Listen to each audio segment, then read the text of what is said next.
One question I get quite a bit when people are looking to get their first motorcycle is, Yami, can XYZ motorcycle keep up?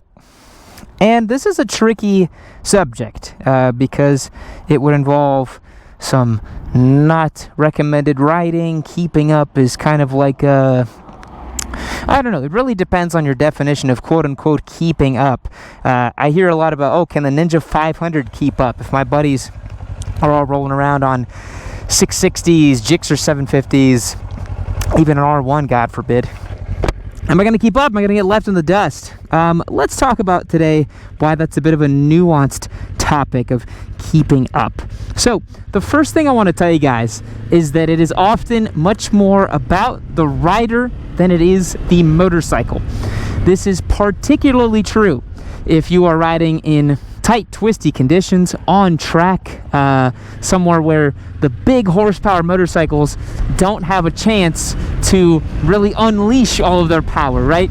A really crazy statistic for you guys is that in Grand Prix racing, you have Moto3, Moto2, and MotoGP. Obviously, MotoGP are the fastest motorcycles on the planet, but you'd be surprised to learn that the Moto3 bikes actually have a higher cornering speed than the MotoGP bikes. Little bikes can corner on the street just as fast, if not faster, than the big bikes, and usually the limiting factor is the rider. So if you're trying to keep up with your buddies on canyon roads, a Ninja 500 like this would do just fine. You would not encounter any issues keeping up, because as long as you got the skills to pay the bills, you're gonna be just fine. That looks like fun over there. Not on this bike, but maybe a little dirt bike or something. Anyways, yeah, so provided you have the skills, a motorcycle like this can absolutely keep up on the twisty set of roads. Now, it starts to get a little more complicated on big sweepers, highways, that sort of thing. Now, I'm not going to lie to you. You will struggle to, quote-unquote, keep up if your friends are a bunch of squids and they're doing 130, 140 miles per hour on the highway. You just start getting pulled away from, you know?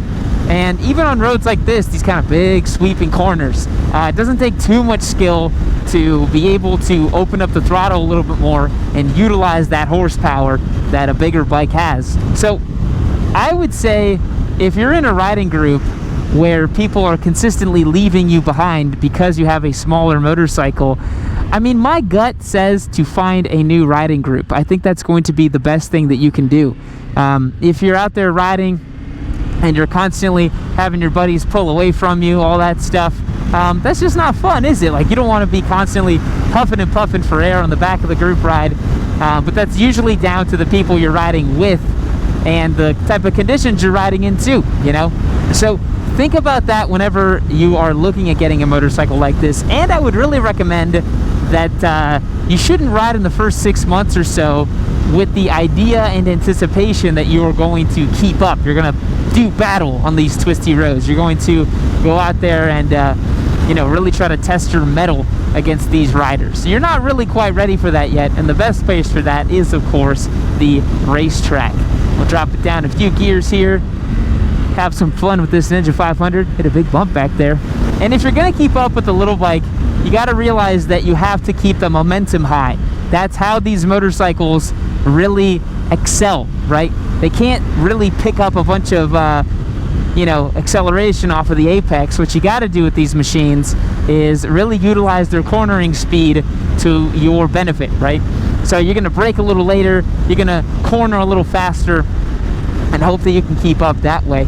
But really, the frame of mind when it comes to riding a motorcycle that you should be trying to keep up really is the wrong way to go about it. So I think when the question is asked, right, am I going to keep up with that motorcycle? I think that the rider that is asking that question is already at a bit of a disadvantage, so to speak. They're already in a position where I think that you're going to be, you know, putting yourself in risk, right? Rather than asking yourself, oh, am I going to be able to keep up on these twisty roads? Ask yourself, is this a motorcycle I feel comfortable riding? Is this a bike that allows me to build my skill set? Is it a bike that will let me grow with it, you know? And a little Ninja 500 like this is a fantastic place to start. It's a great place to get acclimated with all the classics of sport bike riding. It gives you all the fundamentals you need to ride, and you're not going to feel like you're, you know, really puffing and puffing, gasping for air at this thing.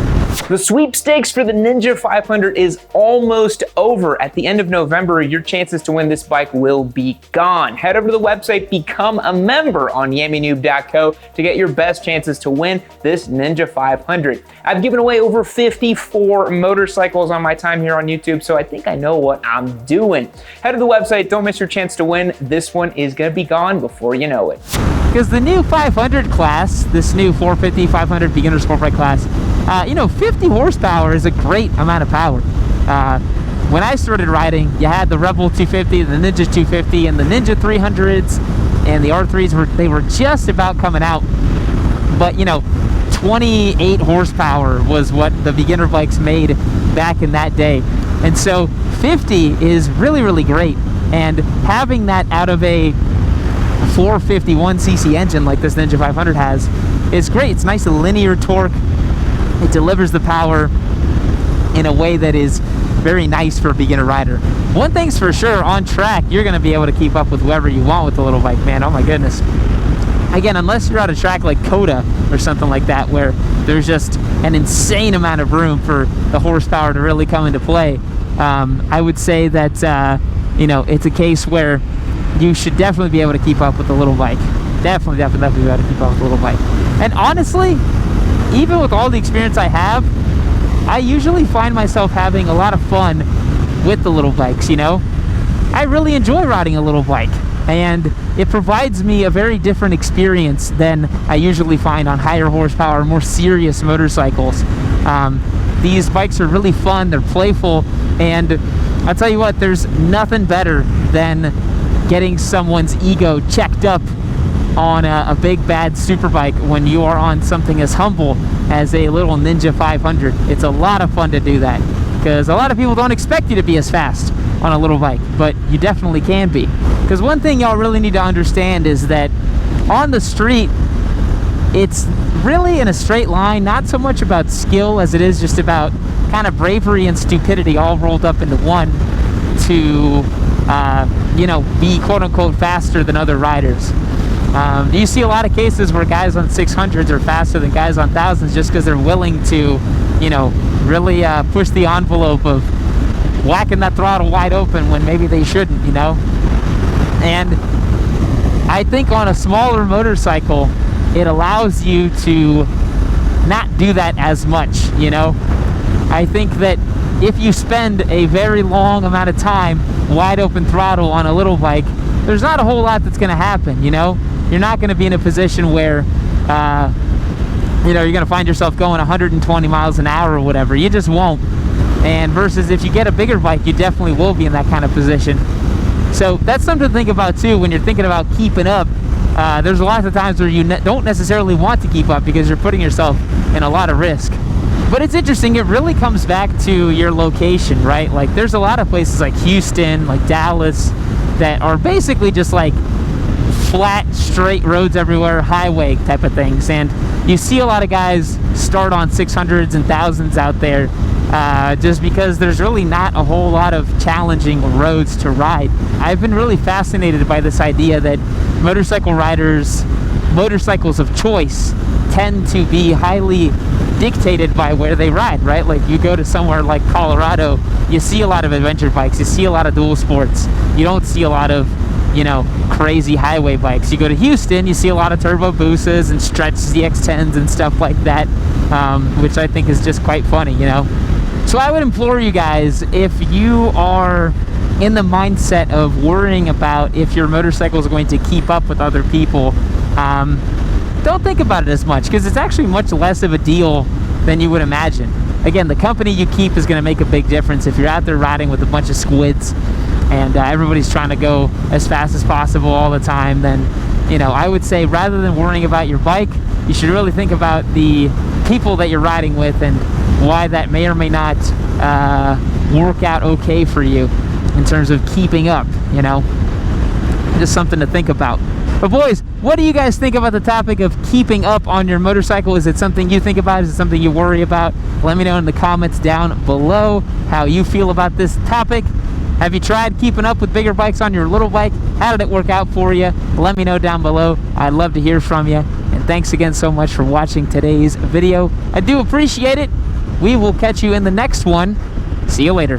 There's a way for you to stop being sad. It's getting a motorcycle. And the easiest way to do it, besides stealing one, which I don't recommend, is becoming a member on YamiNoob.co and winning my giveaway bikes. Yes, this thing right here, end of the sweepstakes coming up. You're not gonna wanna miss it. November is the last month to get entered. While you're waiting for this next YamiNoob video to queue up, because you're gonna keep watching, become a member, sign up, get entered to win. You're not gonna wanna miss it.